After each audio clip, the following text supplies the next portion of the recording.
ममता बनर्जी, नाम तो आप लोग सुने ही होंगे, जानते भी होंगे। वो एक पक्ष के लिए बहुत मतलब हमदर्द है, मतलब उनके दिल में हमदर्दी रहता है, केवल एक पक्ष के लिए। दूसरा जो पक्ष है ना, उसके लिए कोई मतलब नहीं रहता, भैया तुम भाड़ में जाओ, उससे मतलब कुछ नहीं है। मतलब कुछ दिन पहले रोड पर निकली थी संविधान को लेकर, किसके लिए?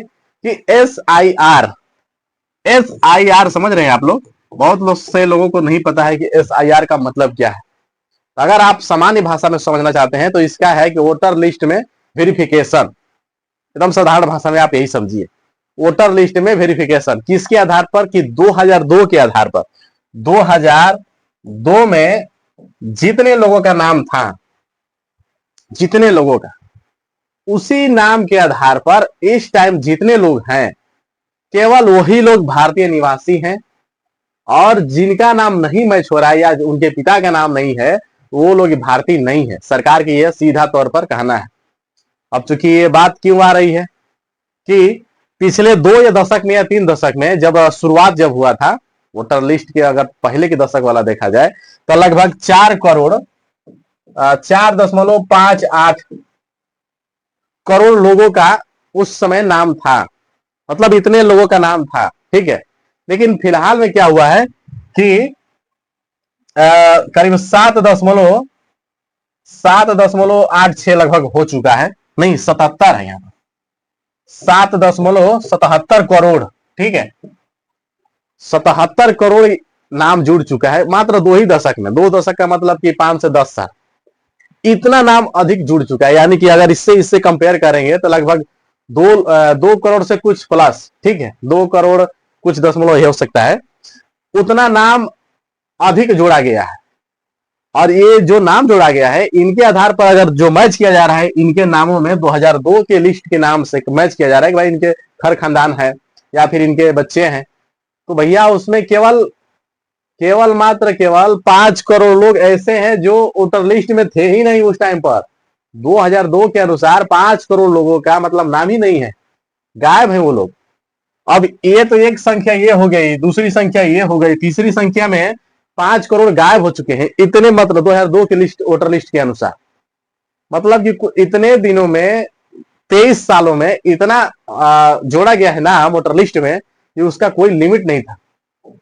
और ये बात तब पता चली कि जब ये लागू हुआ वेरिफिकेशन करने के लिए कि भाई आप एक बार साबित कर दो कि आप इस देश के नागरिक हो। सबका घर घर जाकर तो हम पता नहीं कर पाएगी सरकार, या हम भी नहीं पता कर पाएंगे, या फिर कोई भी नहीं कर पाएगा। उतना हमारे पास इंस्ट्रूमेंट नहीं है पता करने के लिए कि हम सबका वेरिफिकेशन कर पाए तत्काल मौके पर। इसीलिए मतलब सरकार ने एक ही फैसला चुनाव आयोग निकाला है कि आप इसके वेरिफिकेशन करा सकते हैं। अगर आप साबित कर देते हैं तो आप इस देश के हैं, अगर नहीं साबित कर पाएंगे तो आप यहाँ के नहीं हैं। और इसी डर से रातों रात यहाँ से बांग्लादेशी जो है अपना घर द्वार छोड़कर रातों रात का मतलब कि 12 बजे रात, 1 बजे रात घर द्वार छोड़कर भाग रहे हैं।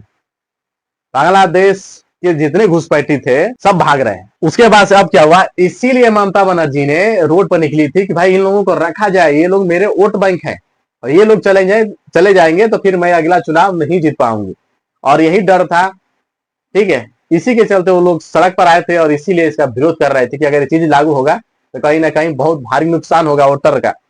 और वही हुआ, लगभग 5 करोड़ लोगों का नाम नहीं मिला है। यानी कि अब जो इतनी संख्या है इसमें 5 करोड़ यानी कि 2 करोड़ लोग ऐसे हैं जो उनके पुरखा पुरनिया का नाम मतलब मैच हो चुका है, और धीरे धीरे हो भी रहा है कुछ लोगों का।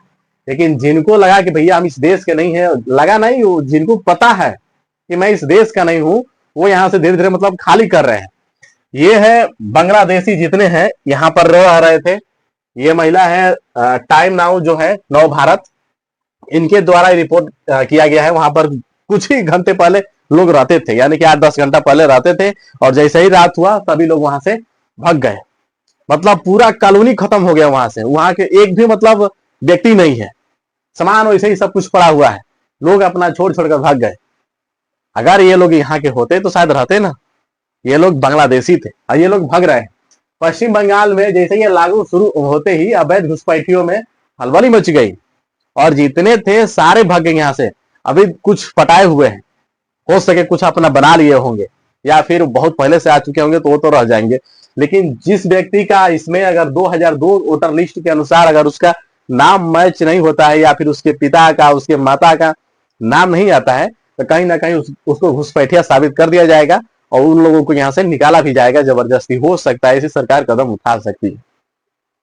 लेकिन आप लोग क्या सोचते हैं कि इतनी बड़ी संख्या में हमारे देश में घुसपैठी केवल एक राज्य में है तो पूरे देश में कितना होंगे? आप लोग अपने अनुसार कमेंट बॉक्स में कमेंट कर सकते हैं।